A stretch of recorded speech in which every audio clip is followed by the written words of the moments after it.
You told me I could trust you, don't die. I could really use it. Everybody need love, even niggas like me. You told me I could trust. Hey you guys, welcome back to my channel. It's the one and only Mimi here. If you're new here, make sure you go ahead and click that red subscribe button to join my squad. So let's go ahead and get started with today's video. It's another client horror story. So this happened last year, you know, when I was a baby stylist, new, fresh into the game, all that. Client, she finds me off Style C. I feel like it's a repeating thing with Style C's, like, and even like other beauty industry people who use Style C in the past or whatever, they've always said they had like bad experiences with this site. And like, it's supposed to be a platform that's supposed to help your, you know, the beauty industry and the beauty industry professionals and all of that, but for some reason it just attracts the scammers, it attracts the weird people. Like, I just don't understand. And if you use it and you're not weird, you're not a scammer, it doesn't apply to you. And I'm like, cool. She books for a ponytail, a extended ponytail. Now I do my extended ponytails differently now. I used to do like I used to do glue like way long ago, but now I sew in my extended ponytails because I feel like it's healthier for the hair, less mess, and I feel like it's easier to take down for them when they go home. Cool. So we're gonna do a extended ponytail.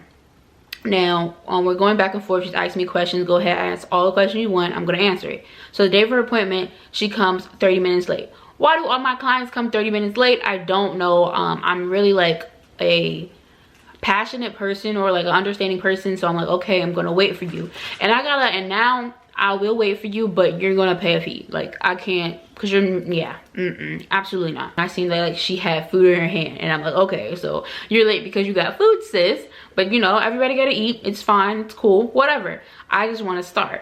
So, you know, she's huffing and puffing. She's telling me how she was late and how she tried her best to get here and how she's so sorry, blah, blah, blah. I'm like, okay, yeah, so can you please sit at the chair so we can get started?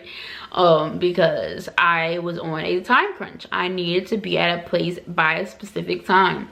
So I'm doing her hair, and you know, it's taking me a little bit longer than what I normally need to do for a ponytail because her hair was damaged.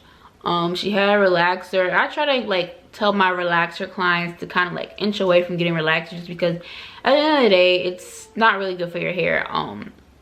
You know, there's nothing wrong with your natural hair, nothing wrong with our natural hair. You just have to know the right type of products and tools to manage your natural curl and natural hair, because walking around with dead hair, damaged hair on your head is not better. So she had relaxed hair, and it was filled to the brim with like gunk. Like, I don't even know, man. Like, it was like heavy oil. It felt like she used a whole bottle of castor oil on her hair. It was built up, it was matted, it was tangled. I was like, what is happening? So 9 times out of 10, I don't know if people know this, like, I don't know if people know that, like, when you come to a hairstyle, like when you come to a salon, your hair needs to be ready to be washed and done. Meaning, if you just had braids, and you know, like, if you wear braids and something like that, you know you're gonna have like little knots and stuff in your hair, or like little dirt patches in your hair. Try to comb those out. Try to comb that out and brush that out, because now when you go to a salon or whatever, they're gonna have to spend more time detangling and trying to do all these extra things, and people are probably like, well, that's what you're supposed to do. Some stylists charge a detangling fee if the detangling period takes more than like an hour, or, you know what I'm saying, because I personally had a client who had tangles, mat, it was literally like locks, because she just came after she took her braids out, didn't do anything else, and I literally spent 2.5 hours just on detangling alone. Just on detangling. So it's like, that's why I see why other stylists are starting to charge like a detangling fee if it comes, you know, if it takes you longer than a certain amount of time to detangle your hair. Because all I'm supposed to do is ask you your questions, comb through your hair, and then take you to the shampoo bowl, shampoo your hair, then I detangle and blow dry and all the other stuff out. So help me help you, basically. So I'm like, wow, I'm already looking at her hair, and I'm like, there's no way I'm gonna be able to get all of this oil out her hair. Like, I had to use my clarifying stripping shampoo from Paul Mitchell, and I shampooed her hair about 3 times, and I could still tell that there was still oil in her hair. So I'm like, dang, like, I really don't understand. So I did her for a 4th time. Then I gave her a treatment because that's what she wanted. I gave her a treatment, and then I gave her a trim. Now when I'm blow drying her hair out, it seems to be okay, but I could already tell and feel a little bit that it was still a little bit of oil left on her hair.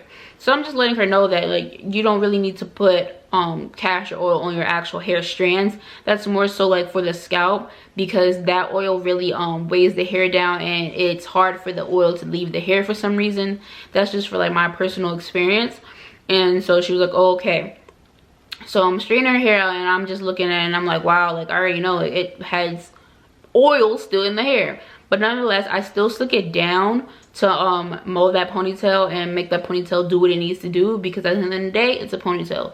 So that's what I did. I did a ponytail. So it's time for her to look at it in the mirror. She's looking at it, you know, she's liking it, you know, she's doing pictures, taking pictures, telling her friends, you know, doing the whole blase thing.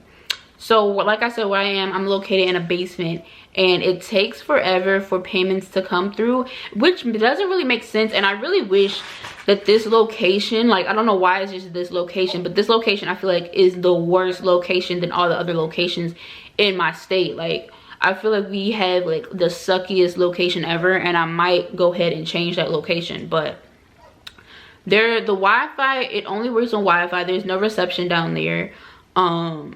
So, you know, I have people pay, you know, some people pay electronically, some people pay through cash. I have that option for them. So it's like, if I can't process a payment, it's not guaranteed that I'm going to get paid. And that's what I don't like. So what happened was, she was going to Zelle me my remaining balance. So she did it, and she said it went through. She showed me on her phone that it went through. So I'm like, cool, have a nice day, thank you. So normally I know with Zelle, for me, like, after somebody sends it, it'll take like, what, 5 minutes for me to get like a notification, like a text message saying, hey, so and so sent you money. So 5 minutes go by, I didn't see that. So I left out of my salon suite to go into like the bigger entrance, that's where the reception is, and I still didn't get no notification. So I'm texting the girl, I'm like, hey, didn't get your payment, I don't think anything went through, I'm not seeing anything in my account, can you please send the payment?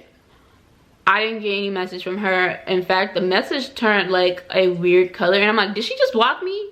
Because at this point now, I'm like, damn, is this a scam? I'm like, oh my goodness, not again. And I'm like, it's really in her hands now if she wants to pay me or not, because I did not get this payment. And that's what I just don't like. So I'm like, oh my god. So I cleaned out everything on my salon suite, and then it was time to go home. And I texted her like later that evening, and I was like, hey, still didn't get your payment, can you please send it? And then she was like, okay, yes, just got home. She didn't send it. It was the next day, and then she finally sent it. And I'm just like, you see how people play with your money? You see how people play with your money? And I know you guys could probably be like, well, that's your fault for not making sure. But it's like, I like to, I don't know, I see the good in people. So I feel like if you say you paid me and she showed me proof that she sent it, it had my number, my name and everything, then I'm like, okay, she sent it, I'm going to be receiving it. Like, I'm not the one to call nobody a liar or anything like that. Like, you don't automatically think people who come and sit in your chair are liars and scammers and thieves and stuff, like, because you shouldn't think that. You shouldn't think that. Like, that's weird energy. You shouldn't think that about clients sitting in your chair. And you know what I'm saying, they shouldn't do that to you, like, if that is the case. I just don't understand. Like, I was raised to like see the good in people but not be stupid, you know what I'm saying? But it's like you don't go out of your way thinking someone is going to do something bad to you off the jump, and you don't even know this person. So either way, but I'm like, you see how people play with your money? But it's like, if something would have went wrong on my end and I messed up her hair, she would have wanted her money back that same day. Am I right or am I right? But it's like, people, they like, that's why, like, that's my point. people do not respect hairstylists. They don't respect nail techs. They don't respect lash techs. They don't respect estheticians. You know, they don't respect makeup artists, because at the end of the day, they feel as though if something goes wrong, if they don't like their makeup, or they don't like their hair, they don't like their nails, that you can give them a full refund. Like, this is not how you pay your bills. Like, this is not how you pay for, you know, your rent. This is not how you pay for, you know, contribute to your family. This is an actual career. It's an actual job. So it's like, I feel like it's not fair. And like, I try to like stress it to people, is like, at the end of the day, you would not get your money back from Amazon. You would not get your money back from Apple. You would not get your money back from Jordans. You know what I'm saying? You pay more, and you're willing to pay more for those type of products because of the hype. Even if they provide lousy customer service, you're 9 times out of 10, you're still gonna go back to them. So it's like, you guys gotta be like open-minded, and you have to be, at the end of the day, we're people, we're human. Humans make mistakes. We're not machines. We're not, you know what I'm saying? We're not robots. People make mistakes. So it's like, you gotta be open-minded and know that this is how somebody makes their living. Nonetheless, it did come the next day, but I'm just like, no, I can't have a client like that. Even though like it probably wasn't her fault. Like I said, it's probably my stupid building's fault and the reception and everything, but it's like, can't have that. Very scary, because I've been scammed multiple times by people, and it's girls. It's like your own people, for real. And it's like, why? Like, why do we have this mindset that we can do that to other people, but you wouldn't do that to the next person? You know what I'm saying? But that was my experience. Now my policies are my policies. I'm sticking to them. I'm taking the extra precautions and measures that I have to do. I'm not too crazy about it right now, but I understand why other stylists do have these paragraph essays and requirements and rules and regulations. I understand exactly why. So yeah. If you guys want to see more client horror stories, go ahead, subscribe to my channel down below, and I'll see y'all when I see y'all. Bye. Mwah.